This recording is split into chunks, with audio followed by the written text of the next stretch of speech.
Dito. Connect to this network. Try natin kung makaka-connect siya. So yan. So hindi nagpo-proceed yung connection. Bali yung wifi nito is ito yon, yung PLDT Home Fiber. Ngayon, ang ginagawa ng iba para makakonect sila, pumupunta yung nagge-generate sila ng QR code para dito. Yan. Then dito. Ayan, QR code.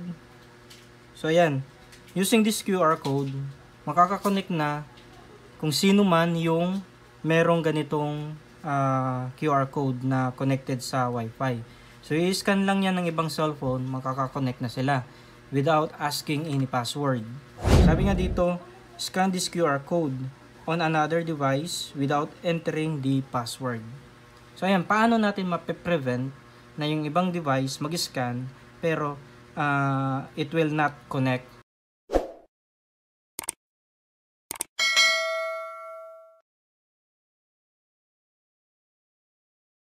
I-configure natin ito para ma-block natin yung mga Wi-Fi scan sa QR code. So una, ang mas magandang gawin, i-reset muna natin yung ating modem. Pero kung yung modem nyo nakaset up na, no need na to reset. Kasi pag i-reset, baka mabago pa yung ano. Ngayon dito, i-reset ko lang para matuto kayo kung paano i-reset. So sa mga ganitong router, may makikita kayo dito sa gilid o kung saan banda yung reset button nyo. Baka nandito sa likod or baka nandito. So yung sa akin is nandito. Ngayon guys, usually yung mga modem pag nare-reset, after 3 seconds lang. Pero ito iba. Kailangan natin to i-reset. Naka-hold siya. Pag pindot natin, wag mo munang bitawan. Magbibilang tayo ng sa loob ng 10 seconds. After 10 seconds, tsaka na natin bitawan. Usually yung ginagawa ko, nagka-count ako up to 12 seconds. Then, tsaka ko na binabitawan. Then, mapapansin natin, magre-reboot yung ating modem or router. So, ngayon, mag-reset na tayo. Susundutin ko lang dito.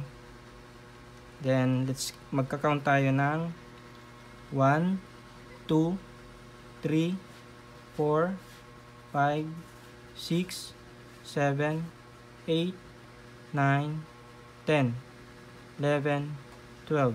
Ayan. So, ayun, naka-reset na tayo. And, once na-reset na natin guys, kung ano yung details natin dito sa likod, yung IP address, yung default username, password ng ating web console, hindi ito yung password ng Wi-Fi ha. And ito yung password ng Wi-Fi, yung WLAN key. So, kung ano yung nandito nakasulat lahat, ito na yung default web details natin sa ating web console or yung password ng ating Wi-Fi, then yung SSID ng ating Wi-Fi, ito na yun ulit. So, ngayon, active na ulit yan. Tatry natin i-connect dito sa ating Wi-Fi. So, dalawa yung available na SSID dito. Kasi yung isa 5 GHz, yung isa naman is 2.4 GHz. So, bakit dalawa? Kasi makikita natin dito sa likod, dalawa yung klase ng SSID, may 2.4 GHz, then may 5 GHz. So, mamaya, once na mag-configure tayo, magsiset tayo sa 2.4 GHz, then sa 5 GHz. Kasi kung ibablock lang natin yung Wi-Fi scan dito, makakakonect pa rin sila dito sa 5 GHz. So, dapat parehas silang dalawa i-configure para ma-block yung Wi-Fi scan. Ngayon, pwede naman natin i-disable yung isa dito. Pwede natin i-disable yung 5 GHz or yung 2.4 GHz. So, anong pagkakaiba nila? 2.4 GHz kasi mas malawak ito pero mas mabagal. Yung 5 GHz naman is almost sa first floor lang to yung kayang umaabot yung signal at hindi tumatago sa pader yung signal nito, pero mas mabilis yung connection dito. So, ako I prefer na i-disable ko na lang yung 2.4 GHz, then 5 GHz lang ako. Pero ngayon, for the sake of this tutorial, ini-enable natin parehas, then i-configure natin parehas mamaya doon sa ating web console.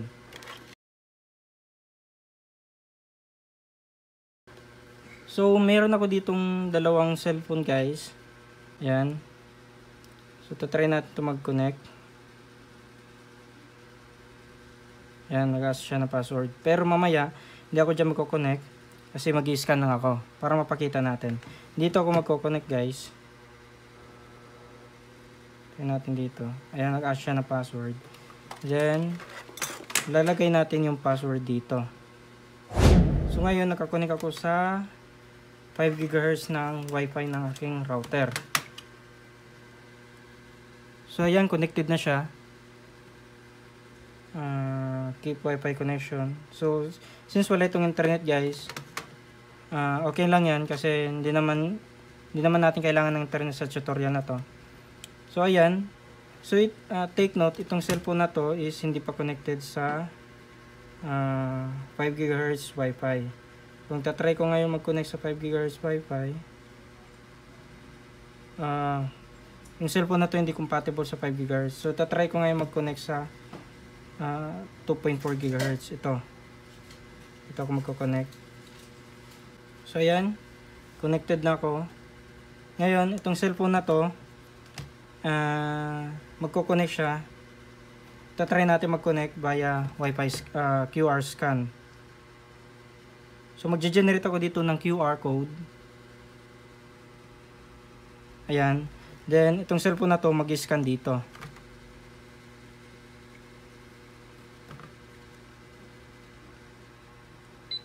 Yan guys. Connect na siya. Connect ko ngayon.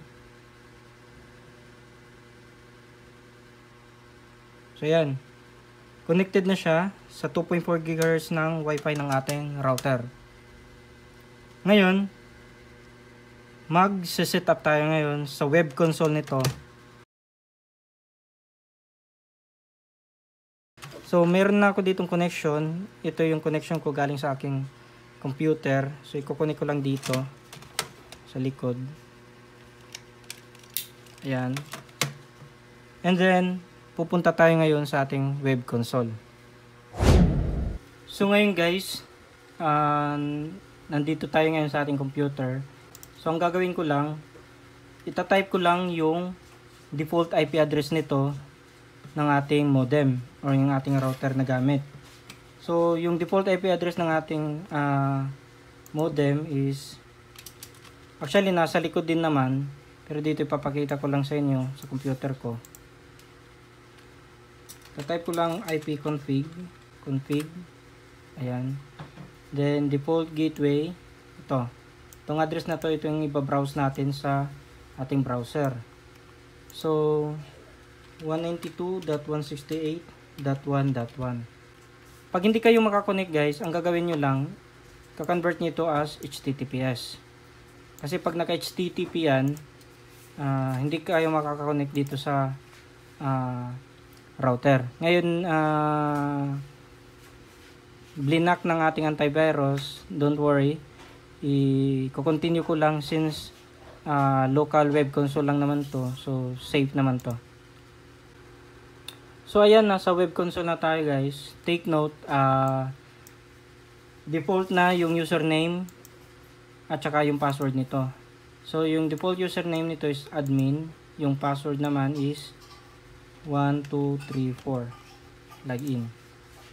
Pag bagong reset yung inyong router, mag-ask siya ngayon ng update dun sa password para sa web console, login, then password para sa Wi-Fi password. Pero kung hindi ito yung first time nyo na nag-login kayo sa inyong web console, hindi na ito mag-ask.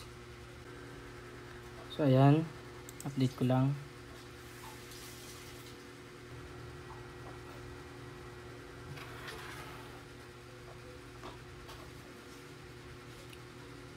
Ayan.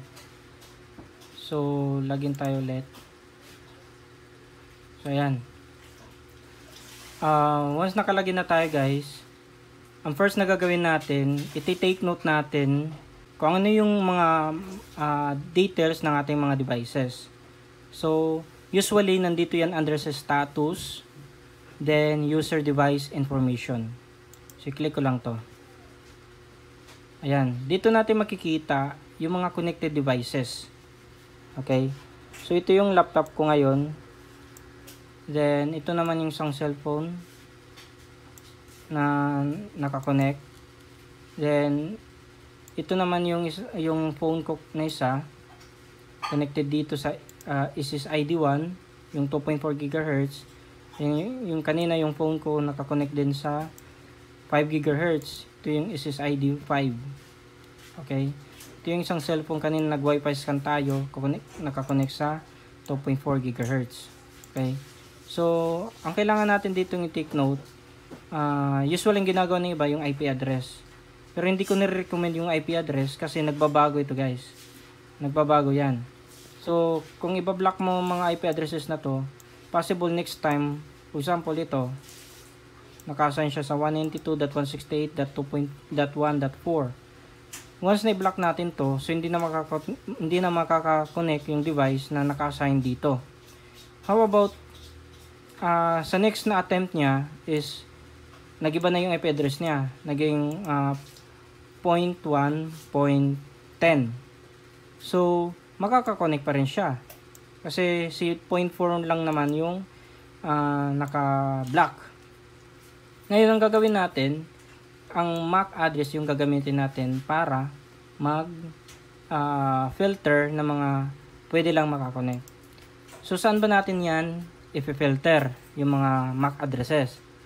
So, pupunta tayo, hanapin nyo yung tab dito sa akin, under sa security. Okay? Then, meron tayo ditong IP filter configuration, MAC filter configuration. Pero dito tayo sa Wi-Fi. WLAN MAC filter configuration. Okay? Ayan. Then, dito guys, under sa enable WLAN MAC filter. So, enable mo lang yan. Okay? Then, filter mode, blacklist. Pag sinabi nating blacklist, dito natin nilalagay yung mga MAC addresses ng mga devices na gusto natin i-blacklist. Gusto natin i-prevent na mag-connect sa ating network. Pero kasi, hindi natin alam kung ano yung mga MAC addresses ng mga next device na ko-connect sa ating Wi-Fi. Pero dahil meron tayong details ng mga MAC addresses ng device na gusto lang nating ipa-connect, so, balik tayo dito sa status. Assuming na itong si Vivo 1906, ito yung MAC addresses niya. Assuming na ibablock ko yan siya, tapos yung cellphone ko lang yung i-allow. Ayan. Ito yung MAC address ng cellphone ko. Ito yung sa MAC address ng cellphone ko sa 5 GHz connection. Ito naman yung MAC addresses niya sa 2.4 GHz connection. Then, ito lang yung i-allow ko na mag-connect sa ating WLAN or yung Wi-Fi connection natin. Itong laptop ko kasi guys, connected dito sa LAN. Okay? So, hindi ito makaka-apekto doon sa gagawin nating blacklist or whitelist. So, ayun. Ang gagawin natin, ito lang yung i-allow na device. So, mag-open ako ngayon ng notepad para makopya ko muna. At hindi ako pabalik-balik sa page na to. Ang gagawin natin, kaka-paste muna natin to. Okay. So, ayan. Then, ito naman, para alam lang natin kung anong MAC address to. Ayan.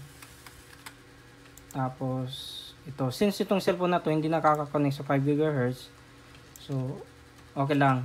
Dahil sa 2.4 GHz lang siya nakakonect. So, ayan. So, may details na tayo.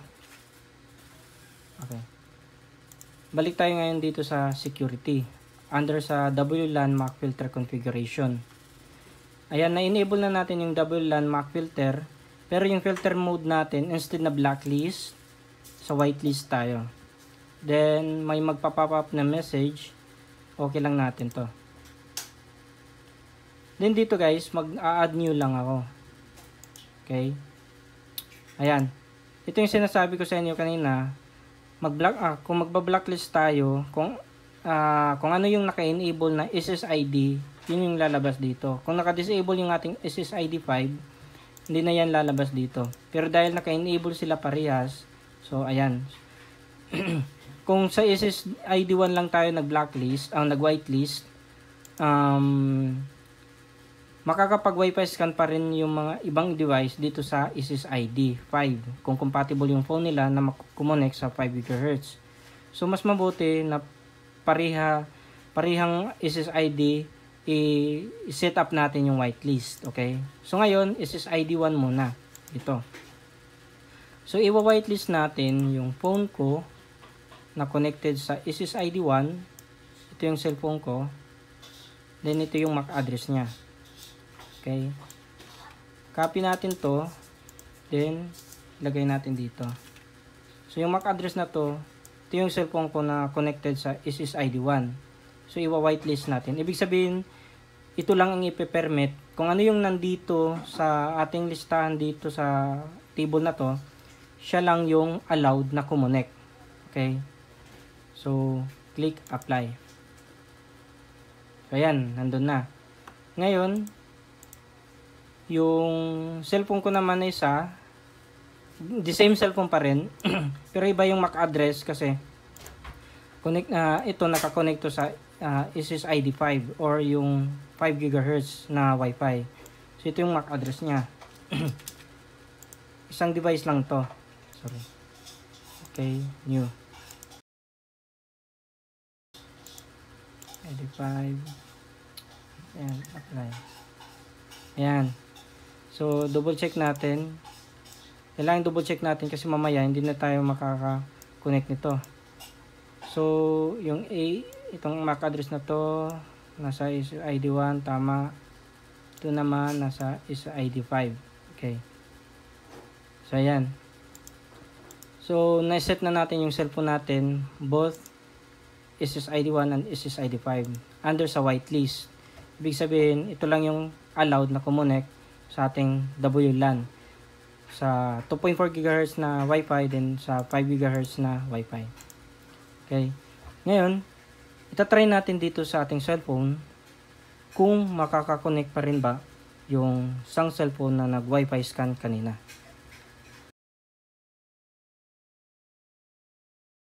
Itong cellphone ko lang yung allowed na connect.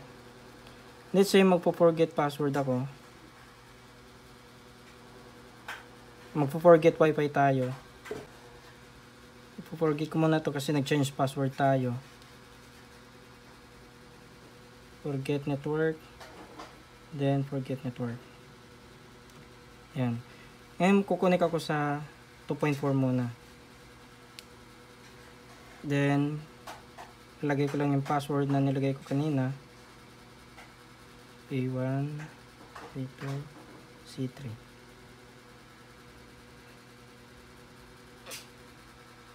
So ayan guys, connected na yung phone ko. So dito sa computer, so online yung cellphone natin sa 2.4 GHz. So connected siya, naka-connect. Ngayon, magki-create ako dito ng QR code. Ayan. Tapos itatry ko itong phone na to mag-scan dito. Take note guys, naka-whitelist na yung phone natin. So kung ano lang yung naka-whitelist doon, siya lang yung allowed na mag-connect. Ito, hindi to kasama sa whitelisting. Ngayon magta-try ako mag-forget password muna dito kasi connected to kanina. Forget network. Ayan. Then mag-Wi-Fi scan tayo dito. Connect to this network. Try natin kung makaka-connect siya. So yan. So hindi nagpo-proceed yung connection. So ganun lang guys yung pag control ng ating router para ma-block natin yung mga device na hindi allowed connect sa ating network. So sa ganitong paraan is alam lang natin kung sino lang yung nakaka-connect sa ating cellphone. Then makaka-assure tayo na walang ibang gumagamit ng ating internet.